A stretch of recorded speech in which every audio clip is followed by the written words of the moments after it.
My name is Anna Parker, and I'm 28 years old. 3 nights ago, my mother-in-law called me a fat pig in front of 500 of New York's wealthiest elite. Her golden son laughed. My husband stood silent. The entire Whitmore ballroom erupted in cruel laughter at my expense. But when her husband, my father-in-law, saw my face clearly for the first time that evening, his champagne glass shattered on the marble floor. The sound still echoes in my memory, along with his panicked words. Wait, aren't you? Before I tell you how one email turned their mockery into their worst nightmare, please take a moment to like and subscribe, but only if you truly enjoy this story. I'm curious where you're watching from and what time it is there. Now, let me take you back to that unforgettable night when dignity met documentation. The Whitmore family ruled Manhattan's upper echelons like modern royalty. Their penthouse occupied the entire 80th floor of a building where the private elevator alone cost more to maintain than most people's yearly salary. Every surface gleamed with Italian marble. Every wall displayed original art. A genuine Monet hung casually in the powder room, as if million-dollar masterpieces were mere wallpaper. Victoria Whitmore, my mother-in-law, embodied this excess. That night, she wore a custom Chanel haute couture gown that cost more than my teaching salary for 3 years. Her Cartier necklace, the one she called casual jewelry, could fund an entire school district's art program. She moved through her domain like a queen surveying peasants, and in her eyes, that's exactly what I was. For 3 years of marriage to James, I'd endured her subtle cruelties, the forgotten invitations, the accidental exclusions from family portraits, the constant suggestions about miracle diet programs she'd heard about from her trainer. James always said I was being too sensitive, that his mother meant well. I'd once refused her wedding gift, a check for $1 million with strings attached so thick they might as well have been chains. She'd never forgiven me for that. In her world, everyone had a price, and my refusal to be bought was a personal insult. The Whitmore Industries headquarters occupied 40 floors of prime Manhattan real estate, their logo visible from both rivers. $2 billion in assets, built over 3 generations. Victoria ran it all with manicured fingers and an iron will. But empires built on arrogance always have weak foundations. That night I would show them mine was built on something far more solid, legal documentation. What the society pages didn't print was that James held only the CFO title, a glorified accountant in his mother's empire. The real power, the CEO position, remained firmly in Victoria's grasp, despite Richard Whitmore being the official chairman. She'd maneuvered this arrangement through careful board manipulation and strategic alliances. Marcus, the younger son, was Victoria's true heir apparent. Golden Child didn't begin to describe it. He was her creation, molded from birth to take over. Harvard MBA at 25, engaged to a senator's daughter, and blessed with the kind of ruthless ambition that made his mother proud. Every family dinner became a stage for Marcus to demonstrate his superiority, while James counted numbers in the corner. I'd seen the emails between Victoria and her lawyer about restructuring family assets. The subject lines were careful, professional. Estate planning adjustments, and succession timeline optimization. But I knew what they really meant. She was planning to force James out entirely, to pressure him into divorcing me, the unsuitable wife, so Marcus could ascend without any embarrassing attachments to the middle class. 3 weeks ago, I'd overheard her on a call in the study. The moment James signs those divorce papers, we activate the restructuring. Marcus takes his rightful place, and we never have to pretend that teacher belongs here again. I'd stood frozen outside that mahogany door, my hand still raised to knock. Inside my bag, my phone had buzzed with an email notification from my own lawyer. The subject line read simply, "Inheritance matters, urgent." I hadn't opened it then, too shaken by Victoria's words, but I kept my silence. I smiled at dinners. I endured the insults disguised as concern. Because sometimes the best response to someone planning your destruction is to let them think they're succeeding. 2 weeks before the gala, my world had shifted on its axis. My father, whom I rarely mentioned to the Whitmores, had passed away suddenly. Charles Parker wasn't just any businessman. He was the founder and CEO of Zenith Holdings, a quietly powerful investment firm that most people never heard of, but every major corporation desperately needed. The Whitmores knew I had a father in business. They didn't know he was that Parker. Zenith Holdings controlled strategic partnerships worth billions, including Whitmore Industries' most critical contract, a $500 million exclusive distribution deal that kept Victoria's empire profitable. Without it, Whitmore would hemorrhage money within months. The board's official appointment letter had arrived the day after the funeral, sealed and notarized. I was now CEO of Zenith Holdings, inheriting not just my father's position, but his 67% controlling stake. The announcement wouldn't go public for another month, giving me time to transition. I'd sat in my car outside the Whitmore building, reading that letter 3 times. The board had been unanimous. My father had been grooming me for this for years, though I'd chosen teaching as my passion. They didn't know about my MBA from Wharton, earned at night while teaching days. They didn't know about the summers spent in my father's office, learning every detail of corporate governance. The letter sat in my home safe now, waiting. Along with the partnership contract between Zenith and Whitmore, specifically Clause 14.3, any executive officer found guilty of public discrimination, harassment, or conduct unbecoming of corporate leadership shall result in immediate partnership termination. My father had insisted on that clause. Dignity in business, he'd always said, is non-negotiable. I touched the safe's door that morning of the gala, knowing that tonight, finally, his words would have teeth. The Whitmore Annual Charity Gala was Manhattan's social event of the season. $10 million raised for underprivileged youth, though the champagne budget alone could have sent 100 kids to college. The ballroom at the St. Regis gleamed with crystal baccarat chandeliers, each one worth more than most homes. Red velvet curtains framed the stage where Victoria would perform her annual show of benevolence. 500 guests filled the room, senators, CEOs, old money, and new, the kind of people whose approval Victoria craved like oxygen. She'd planned every detail for months, from the gold-leafed invitations to the Michelin-starred menu. "Family presentation time," Victoria announced through her microphone, her voice honey-sweet with practiced charm. "The Whitmore family would like to thank you all for your generous support." She called Richard first, then Marcus with his fiancée. James was summoned next, walking stiffly in his Tom Ford tuxedo. Then silence. I stood at our table, waiting. The spotlight swung past me, then returned, harsh and blinding.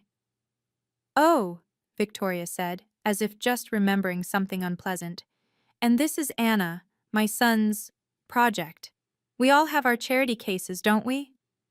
The laughter started as a titter, then grew. I heard someone whisper, "Is that really the best he could do?" Another voice added, "Money can't buy taste, apparently." I kept my face neutral, my hands steady on my clutch, the one containing my phone with that precious email. James stared at his shoes. Marcus smirked openly. "Come up here, dear," Victoria commanded. "Let everyone see you properly." The walk to that stage felt endless, 500 pairs of eyes dissecting every step. But I climbed those stairs knowing something they didn't. Charity was about to flow in an unexpected direction. The microphone caught every word with crystal clarity. Victoria stood beside me, her Chanel perfume thick enough to choke on, and addressed her audience with theatrical disgust. "So this is the fat pig we have to tolerate in our family." The words rang through the ballroom's perfect acoustics. Someone gasped. Most laughed. Phones appeared, recording the spectacle for tomorrow's social media feast. Marcus stepped forward, champagne flute raised. "At least pigs have value. They produce bacon. What does she produce? Finger paintings?" His Harvard-polished voice carried perfectly, though I suppose someone has to teach the poor kids their place in the world. The laughter crescendoed. A woman in Valentino actually applauded. James stood frozen at the platform's edge, his face pale, but his feet planted. He wouldn't look at me. 3 years of marriage, and he couldn't meet my eyes while his family flayed me alive. "James," I said quietly, but the microphone caught it. "Don't make this harder," he muttered, still staring at the floor. Victoria leaned into the microphone again. "You know, we tried to help her, offered to pay for nutritionists, trainers, even surgery. But you can't polish, well, you know the saying."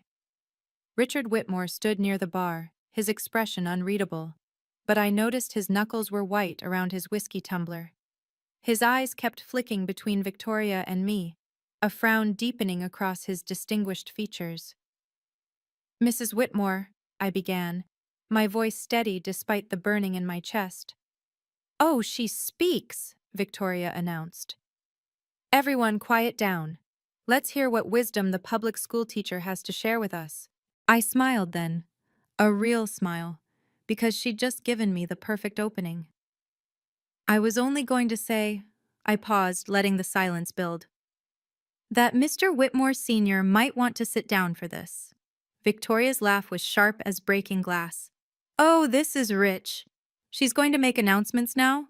She reached into her Hermes clutch and pulled out a manila envelope. "Actually, perfect timing. I have an announcement too." She extracted the papers with theatrical flair. "Divorce documents, pre-filled, very generous, $50,000 for 3 years of tolerance. All you need to do is sign, dear, right here, right now, in front of everyone. Then you can waddle back to whatever bridge and tunnel burrow you crawled out from." The crowd erupted. "Sign! Sign! Sign!" The chant built like a wave. Marcus conducted them like a symphony, his hands keeping time.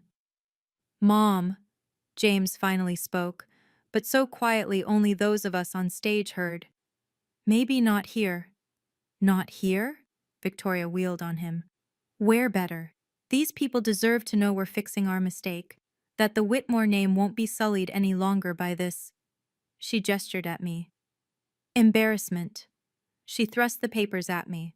Marcus offered his Mont Blanc pen, the limited edition one with diamonds in the clip. "Here you go, teacher. I'm sure you've never held anything worth this much before." The crowd kept chanting. Someone shouted, "Take the money and run, honey!" But I noticed Richard had moved closer to the stage. His phone was in his hand, and his face had gone very pale. He was staring at me with an expression I'd never seen before, recognition mixed with dawning horror. "Before I sign anything," I said, letting my voice carry through the microphone, "there's something everyone here should know, especially you, Mr. Whitmore." Victoria rolled her eyes. "Richard, tell her to sign. End this circus." But Richard was already climbing the stage stairs, his phone clutched like a lifeline. If you've ever been judged by your appearance or bank account, you'll understand what happened next. Sometimes the best revenge isn't loud, it's legal. Keep watching to see how one document changed everything. And if this resonates with you, that subscribe button helps more people find stories of quiet triumph over public humiliation. "Sign it now," Victoria commanded, her voice sharp enough to cut crystal. "In front of everyone. Show them you know your place." The ballroom fell silent except for the whisper of expensive fabric as people leaned forward. This was better than any Broadway show. Marcus positioned himself behind me, close enough that I could smell his cologne. Tom Ford, of course. Everything had to have a label, a price tag, a status symbol. "Just sign it, Anna." James's words hit harder than any insult. 3 years of marriage reduced to 5 words of cowardice. "It's for the best." The pen felt heavy in my hand. $50,000 and freedom from this family. Some would call it a bargain. The crowd certainly thought so. Whispers of "take it" and "she's lucky to get anything" floated through the air. I looked at the divorce papers. Standard language, nothing surprising. Except for one small detail I'd noticed. the date. They'd been drawn up 3 weeks ago, the same day I'd overheard Victoria's phone call about restructuring. You know what's interesting? I said, my voice steady through the microphone. These papers were prepared before tonight, before this public humiliation, which means this whole show. Sign them! Victoria snatched the microphone. Security! 2 guards appeared at the stage edges, but Richard Whitmore was already there, and his voice boomed without any amplification. Stop! Everyone froze. Richard Whitmore hadn't raised his voice in public in 20 years. He was staring at his phone, then at me, then back at his phone. Anna Parker, he said slowly, as if tasting each syllable. Your maiden name, Parker. Yes, I said simply. His face had gone from pale to ashen. Charles Parker's daughter. You're Charles Parker's daughter. Victoria laughed nervously. So what? Lots of people are named Parker. But Richard was already typing frantically on his phone, pulling up something that made him stagger. I set down the unsigned divorce papers and walked to the microphone with the kind of calm that comes from knowing exactly what's about to happen. 3 years of silence were about to break. Before I sign anything, I said, my voice carrying to every corner of that gilded ballroom, Mr. Whitmore Sr. should know who he's actually asking to leave his family. Richard's phone shook in his hand. He'd found it. The announcement that wouldn't go public for 2 more weeks. But board members talk, and rumors travel at the speed of privilege. What's going on? Victoria demanded. Richard, what are you looking at? I pulled out my own phone, where the email had been waiting. 2 weeks ago, I became CEO of Zenith Holdings, your exclusive partner, the company that holds your distribution rights, your supply chain, your entire profit margin. The silence was absolute. You could have heard a champagne bubble pop. That's impossible, Marcus sputtered. You're a teacher, you're nobody. I'm a teacher by choice, I corrected. But I'm also Charles Parker's daughter, and as of his passing, I control 67% of Zenith Holdings and every contract we maintain. Richard's voice came out strangled. The partnership renewal, it's next week. Yes, I said simply. It is. Victoria grabbed the microphone back. This is ridiculous. Security, remove her. She's clearly delusional. But Richard was already shouting to someone in the crowd. David! David Chen Park! You're Zenith's legal counsel. Is this true? A man in an impeccable suit stood up from table 12. I'd asked David to attend tonight, knowing this moment would come. It's true, Ms. Parker is our new CEO. I have the documentation right here. The crowd erupted, not in laughter this time, but in shocked whispers that built to a roar. Victoria's recovery was swift and vicious. She cut the microphone cable with a violent yank, the feedback shriek making everyone wince. Technical difficulties, she announced brightly to the crowd. Security, please escort Ms. Parker out. She's obviously having some sort of episode. 2 guards moved toward me, their faces apologetic but determined. Victoria Whitmore signed their paychecks after all. She's delusional, Marcus added loudly, playing to the crowd. Stress eating has affected her mind. It's sad, really. We've tried to get her help. The guards reached for my arms. I didn't resist. Sometimes letting your opponent think they've won is the best strategy. James still wouldn't look at me, studying his Italian leather shoes as if they held the secrets of the universe. This is what happens, Victoria announced to her audience, when you marry beneath your station. Mental illness, delusions of grandeur. She probably read about Charles Parker online and constructed this fantasy. The crowd was buying it. I heard murmurs of, poor thing, and how embarrassing, as the guards led me off the stage. But I caught Richard's eye as I passed.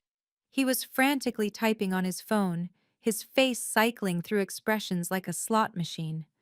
They deposited me at an empty table in the back, the one reserved for the catering staff's breaks. Victoria had already returned to her presentation, smoothly transitioning into the charity auction as if nothing had happened. Crisis averted, she purred into a new microphone. Now, who'll start the bidding on this magnificent Cartier piece? But I wasn't watching her. I was counting down on my phone's clock. David Chen Park had left his table and was walking toward the stage with his briefcase. Richard Whitmore was pushing through the crowd from the other direction. In exactly 10 seconds, everything would change. 10, 9, 8. I sat alone at that back table, watching Victoria bask in her perceived victory. She was auctioning off jewelry now, each piece a testament to excess. The crowd had already forgotten about me, just another bit of drama in their glittering lives. "The crazy wife is handled," I heard someone say. "Poor James."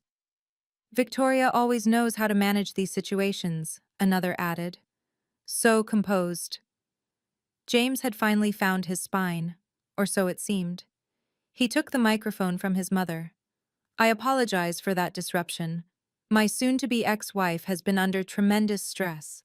We'll ensure she gets the help she needs." The words should have hurt. Instead, I felt only cold clarity. Every betrayal was being documented, recorded by hundreds of phones. Evidence for what was coming. Marcus was already on his phone with someone, probably their lawyer. I caught fragments: mental evaluation, an expedited divorce, an unfit spouse clause. Victoria returned to the microphone. "Let's not let one disturbed individual ruin our beautiful evening. The Whitmore family remains committed to excellence, in business and in charity." Applause thundered through the ballroom. She'd won, or thought she had. The security guard still hovered near my table, making sure I wouldn't cause more trouble. But Richard Whitmore had reached the stage, and his face was the color of old paper. He grabbed Victoria's arm, whispering urgently. She brushed him off, irritated by the interruption. David Chen Park was setting up his laptop at a side table, connecting it to the ballroom's projection system. The tech crew, confused, allowed it. He had Zenith Holdings credentials after all. My phone buzzed. A text from David. "Ready when you are." I stood up. The guards moved closer, but I simply walked toward the stage, holding my phone high. "I haven't finished," I said clearly. Richard Whitmore suddenly lunged for the microphone, practically wrestling it from Victoria's manicured grip. His usual composure had shattered completely. "Everyone stop! Please, there's been a terrible mistake." Victoria tried to reclaim the microphone. "Richard, what are you doing? You're making a scene." "No," he said firmly, holding her back with one arm. "You've made the scene. I've just realized who we've been insulting." The ballroom buzzed with confusion. Marcus stepped forward. "Dad, she's nobody. Just a gold digger with delusions. She's Charles Parker's daughter," Richard's voice cracked. "I just confirmed it with 3 board members. Charles Parker, our biggest partner. She owns Zenith Holdings." The whisper started immediately, rippling through the crowd like wildfire. Several people were already on their phones, verifying. The wonderful thing about the ultra-wealthy, they always fact-check when money's involved. "That's impossible," Victoria said, but her voice had lost its certainty. "She's a public school teacher. She lives in Queens. She refused my $1 million wedding gift." "Because she didn't need it," Richard said quietly. "Charles Parker was worth $2 billion, and he left it all to her." I watched the blood drain from Victoria's face as the implications hit her. The partnership contract, the renewal next week, the clause about executive conduct. "Anna," Richard turned to me, his voice now pleading. "Please, come back to the stage. There's been a misunderstanding." "Has there?" I asked, my voice carrying clearly, even without a microphone. "Because I heard your wife quite clearly. Fat pig, wasn't it? Your son called me worthless. My husband agreed I should sign divorce papers. Which part did I misunderstand?" David Chen Park chose that moment to project the first document onto the ballroom's massive screen.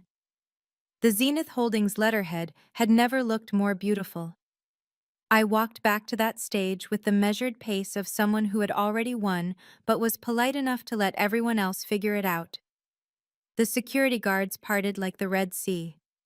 Amazing how fast respect returns when money enters the conversation. Anna, please, Richard said, extending his hand to help me up the stairs. I ignored it, climbing on my own. Victoria stood frozen, her Chanel gown suddenly looking like expensive armor that couldn't protect her.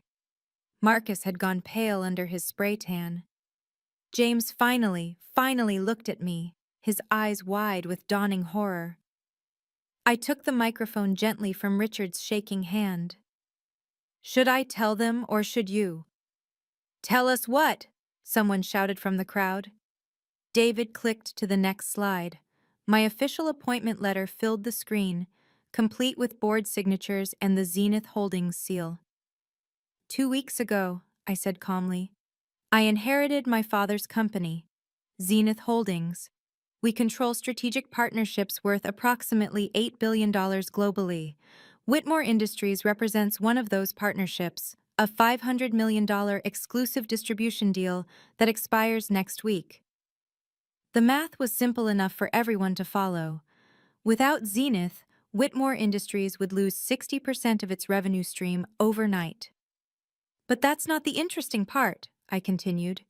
David, could you show them clause 14.3? The contract appeared on screen, with one section highlighted in yellow.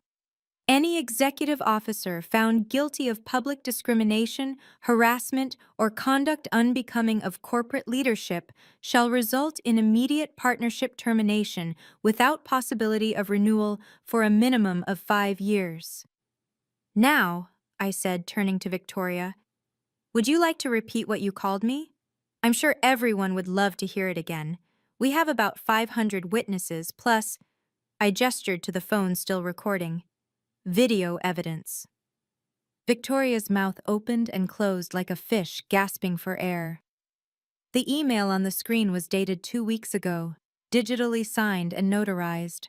Every board member's signature was visible, including 3 who were in this very ballroom. As of October 15th, I read from the projection, Anna Catherine Parker is hereby appointed Chief Executive Officer of Zenith Holdings, with full authority over all partnerships, contracts, and strategic decisions. This can't be real, Victoria stammered. You're a teacher. You wear clothes from Target.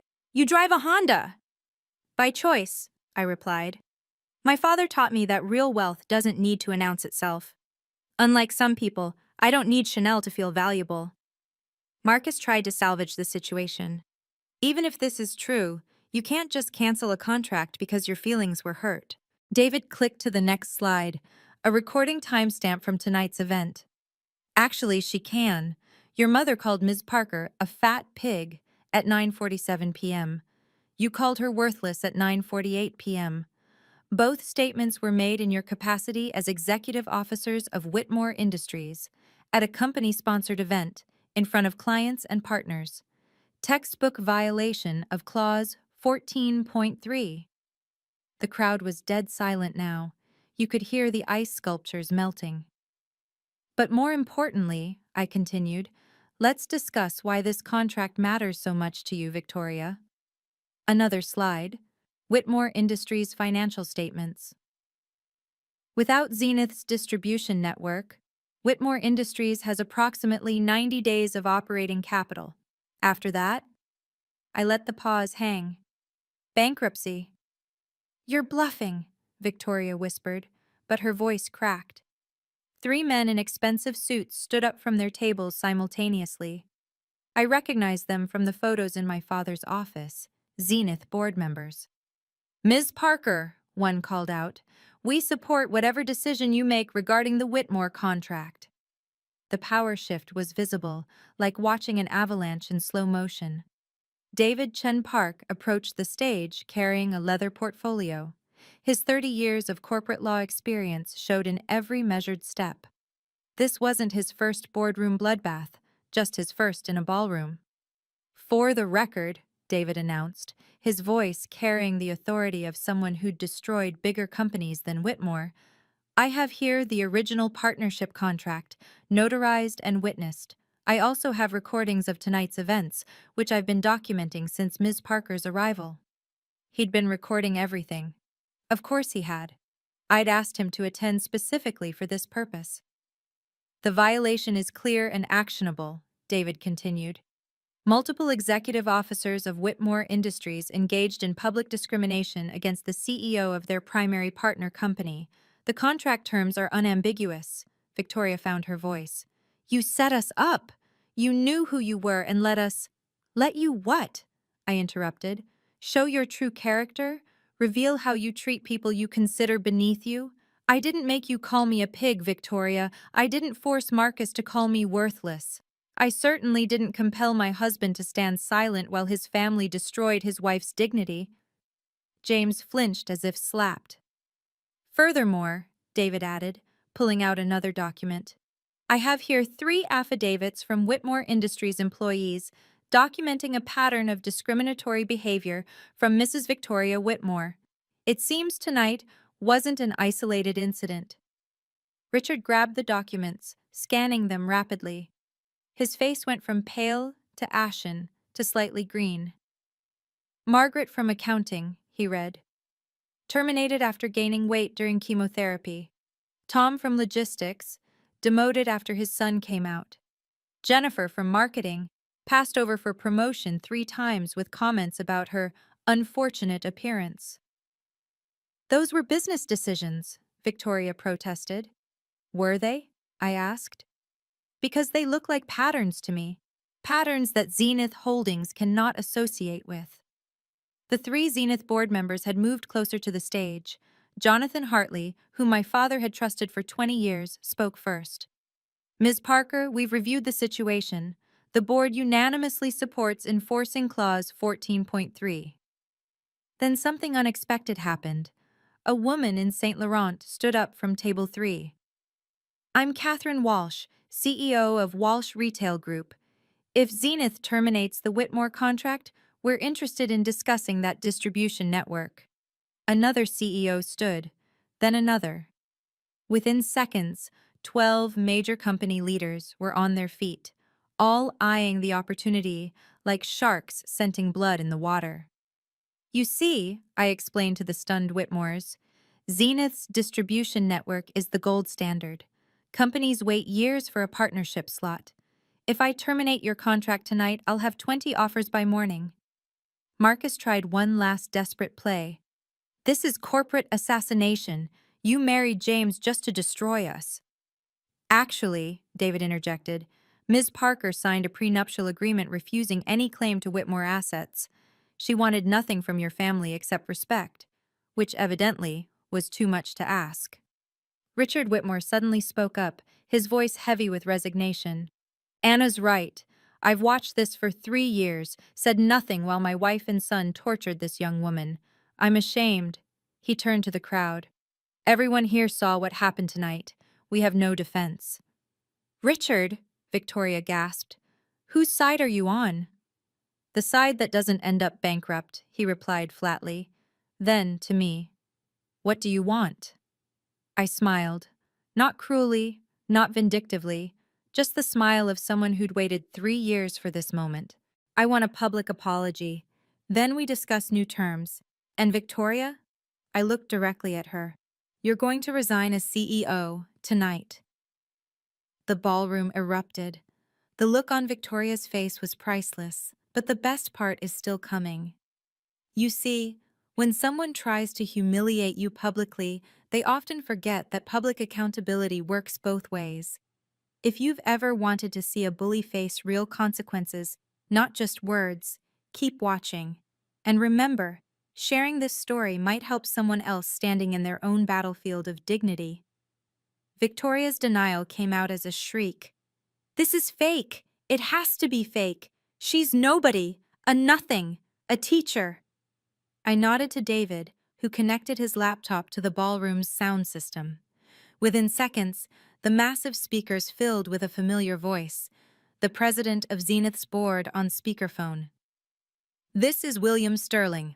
I confirm that Anna Catherine Parker is the rightful CEO of Zenith Holdings, appointed by unanimous board decision following Charles Parker's passing. She has full authority over all partnership decisions. Mr. Sterling, I said clearly, You're on speaker with approximately 500 witnesses. Could you confirm the value of the Whitmore partnership? 500 million over 5 years, with exclusivity rights worth another 200 million. Ms. Parker, do you require board support for any decisions tonight? That might be necessary. You have it. The board is watching the live stream. We're appalled by what we've witnessed. Live stream. David had been streaming to the board this entire time. Victoria's legs gave out. She would have collapsed if Marcus hadn't caught her, his own face now the color of spoiled milk. Additionally, Sterling's voice continued, I'm obligated to inform you that 3 other Zenith board members are present in that ballroom. Gentlemen, please identify yourselves. Besides Jonathan Hartley, 2 more men stood, titans of industry both, each worth more than the entire Whitmore empire. We witnessed everything, one said simply. Every insult, every moment of harassment, every violation of basic human dignity. The crowd was pulling back from the Whitmores like they had something contagious. In their world, being on the wrong side of money was the only real disease. So, I said, taking control again. Fake? Should we call more witnesses? Or are you ready to discuss terms? I'm terminating the partnership, I announced, my voice steady as a judge delivering a verdict. Effective immediately. The gasp that went through the ballroom could have sucked the oxygen from the room. $500 million vanishing with 5 words. No! Marcus lunged forward. You can't! We'll sue! David held up the contract. On what grounds? The violation is clear, documented, and witnessed. Any court in the country would side with Zenith. The company will collapse, Richard said quietly, all fight gone from his voice. 20,000 employees, gone.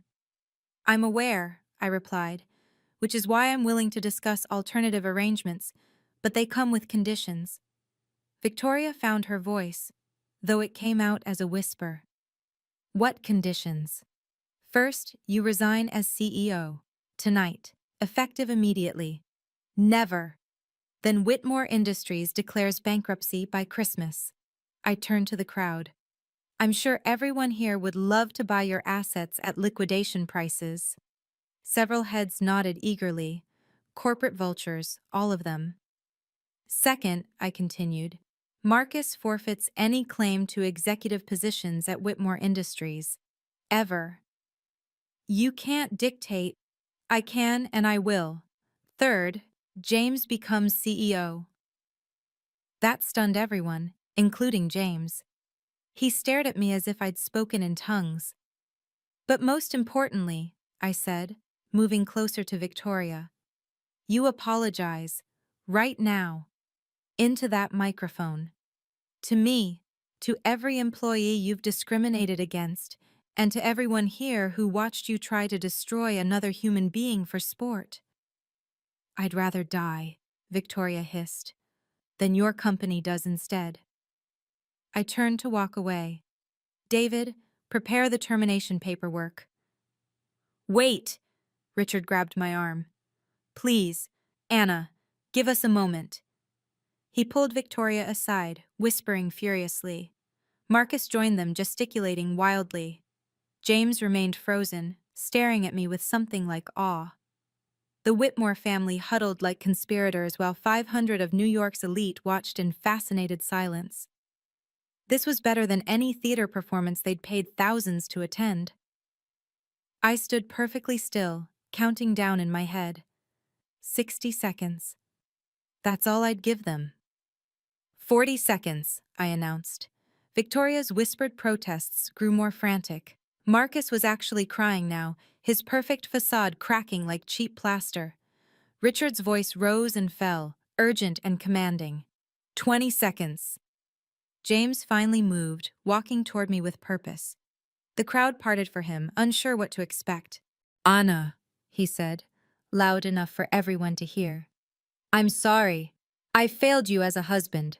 I stood there while they tore you apart, and I said nothing. Did nothing. I don't deserve your forgiveness, but 10 seconds. Mom! James turned to Victoria. Apologize. For once in your life, choose the company over your pride. 5 seconds. Victoria broke free from Richard's grip and grabbed the microphone. Her hands were shaking so badly she nearly dropped it. 4. 3. I apologize. 2. I'm sorry for everything. I held up my hand, stopping the countdown at 1. Be specific, I said coldly. What are you sorry for? Victoria's face crumpled. The great Victoria Whitmore, Queen of Manhattan society, began to cry. Not gentle tears. Ugly, humiliating sobs that smeared her perfect makeup. I'm sorry for calling you a pig, for treating you as less than human, for trying to destroy your marriage, for being a monster. And? And I resign. Effective immediately. I resign as CEO of Whitmore Industries. The words echoed through the ballroom like a death knell, or perhaps a rebirth. Richard Whitmore stepped forward, pulling a document from his jacket pocket. His hands trembled as he unfolded it. Since we're confessing tonight, he said, his voice carrying the weight of years, I have something to add. Victoria looked at him in confusion. Richard, what are you doing? Something I should have done years ago. He held up the papers. This is my will, updated last week after I saw how Marcus treated a janitor in our building. He made the man cry over a water spot on his shoe. Marcus's spray-tanned face went white. Dad, no. I'm leaving everything to James, the entire estate, all my personal holdings in Whitmore Industries, everything. The crowd gasped. Even I hadn't expected this. You can't, Marcus screamed. I'm the one who stayed. I'm the one who did everything right. You did everything your mother taught you, Richard corrected, which is why you're exactly like her, cruel, entitled, and without a shred of humanity. He turned to James. You married for love, not money. You chose someone your mother despised because you saw her worth. That takes courage I never had. This is because of her, Victoria pointed at me. She's turned you against us. No, Richard said simply. You turned me against you. Every cruel comment, every person you stepped on, every life you destroyed for sport. I enabled it for 30 years. I'm done. He handed the will to David. Mr. Chenpark, would you verify this is legally binding? David scanned it quickly. Witnessed, notarized, and filed with the court, completely legitimate. Marcus collapsed into a chair, his entire world evaporating in front of 500 witnesses. So, Richard said to me, James will be CEO. Is that acceptable for maintaining the partnership?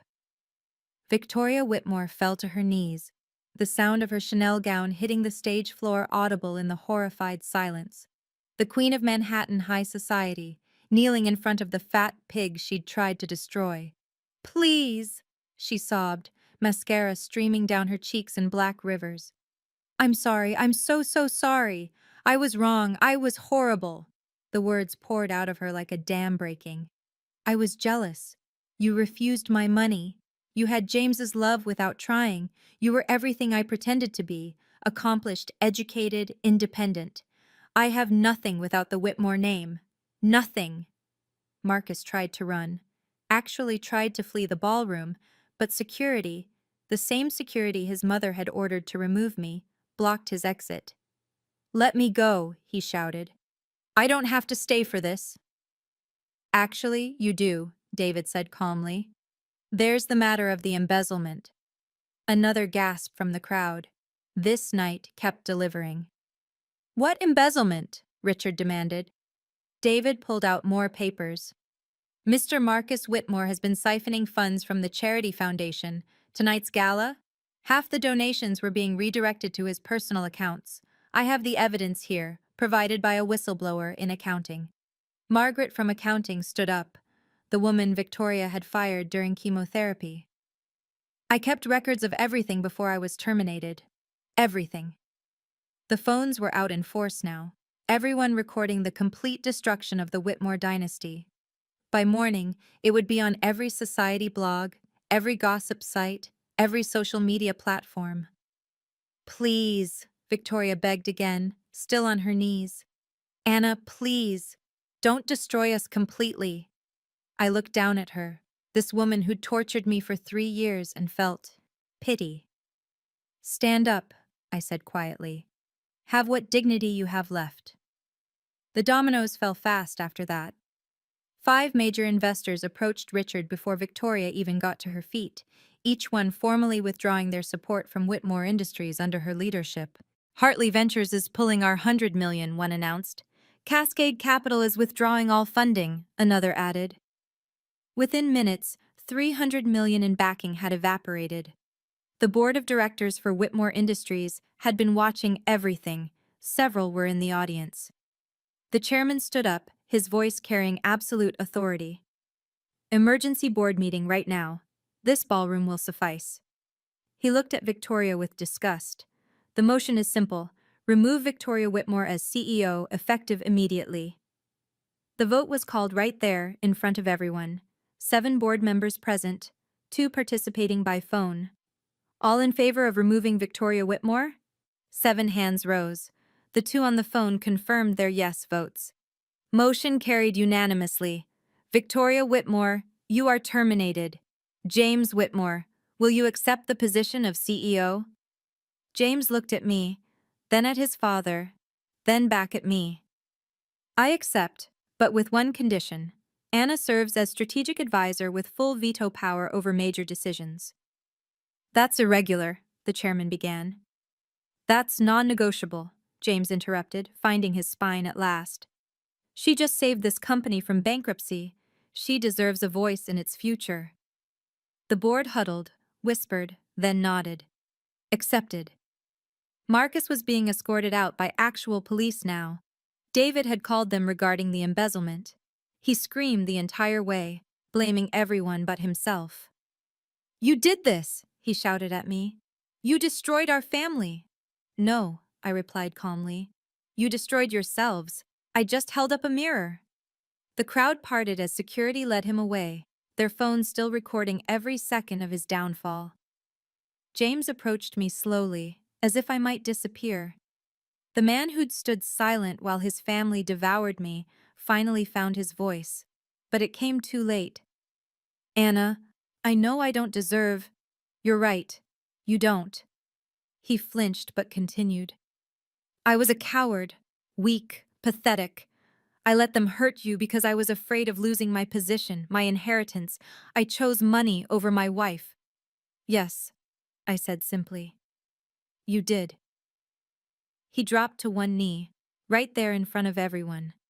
Please, give me another chance. I'll spend the rest of my life making it up to you. I looked at him, really looked at him. The man I'd once loved enough to marry despite his family's objections.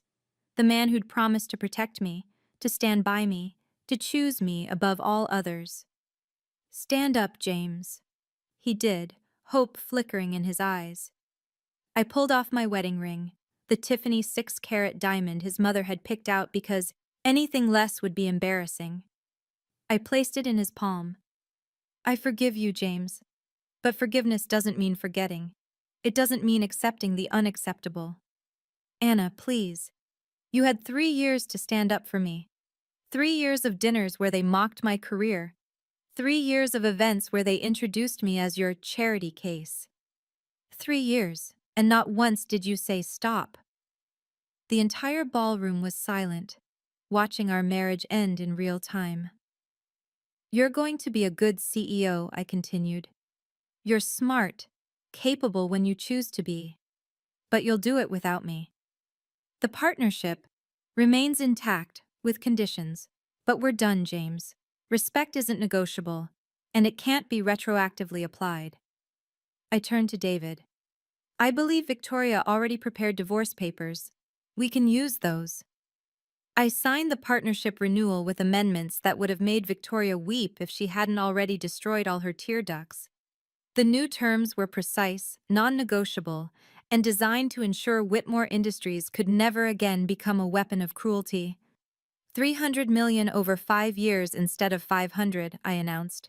The remaining 200 million will fund a new foundation for workplace dignity and anti-discrimination programs. Additionally, David read from the contract, any executive or board member found guilty of discrimination, harassment, or creating a hostile work environment will be immediately terminated with loss of all benefits and severance.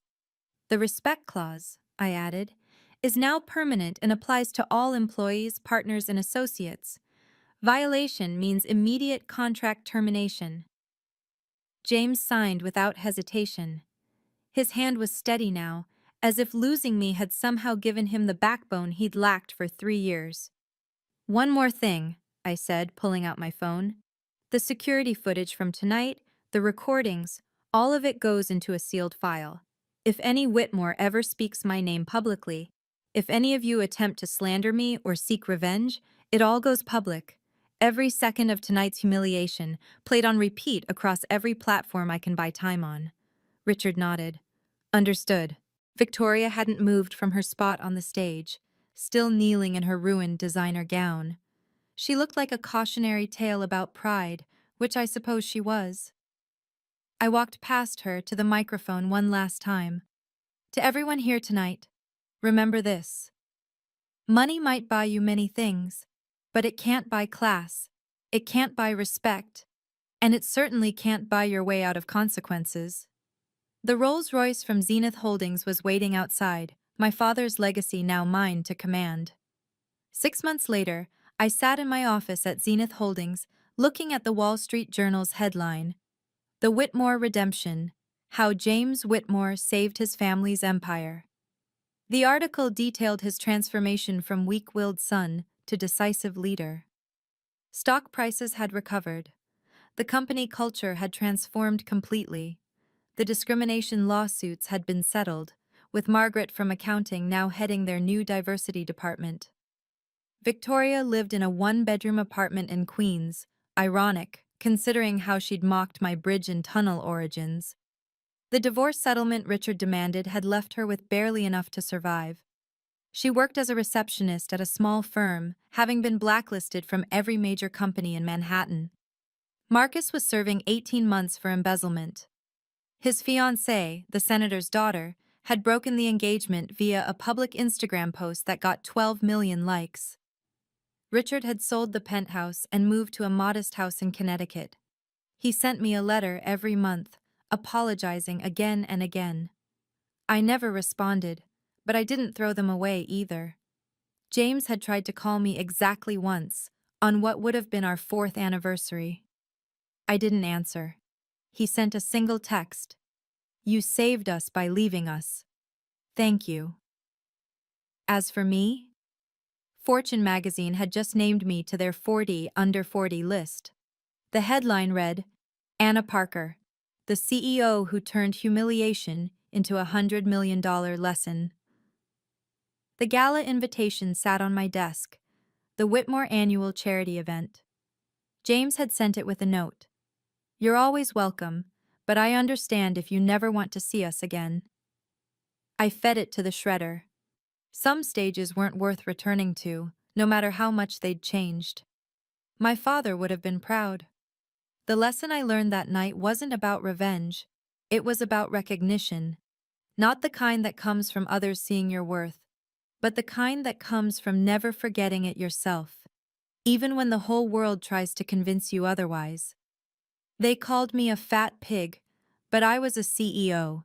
They said I was worthless, but I controlled their lifeline. They tried to erase me, but I had receipts, literal, legal, binding receipts. Here's what 3 years of silence taught me. Document everything, every insult, every slight, every moment they think you're too small to matter. Because power isn't about using those documents. It's about knowing you can. True power is sitting through a dinner where they mock your job while knowing you could end their company with one phone call. It's refusing $1 million bribe because your integrity is worth more. It's walking away from someone you love because staying would mean accepting less than you deserve. The Whitmores thought wealth was about what you could buy. My father knew it was about what you couldn't be bought for. Some people asked why I didn't reveal myself sooner, why I let them humiliate me for so long. The answer is simple. When someone shows you who they really are, believe them. But let them show everyone else too. Boundaries aren't walls. They're bridges to better relationships. The ones who respect them are the ones worth keeping. The ones who mock them? Well, they usually end up kneeling on a stage, mascara running, begging for mercy they never showed others. Remember, your worth isn't determined by someone else's inability to see it. It's determined by your refusal to let them make you forget it. Document everything. Know your worth. And never, ever apologize for refusing to be anyone's pig. If this story resonated with you, remember, your worth isn't determined by someone else's inability to see it. I'd love to hear about a time you stood up for yourself. Share in the comments below.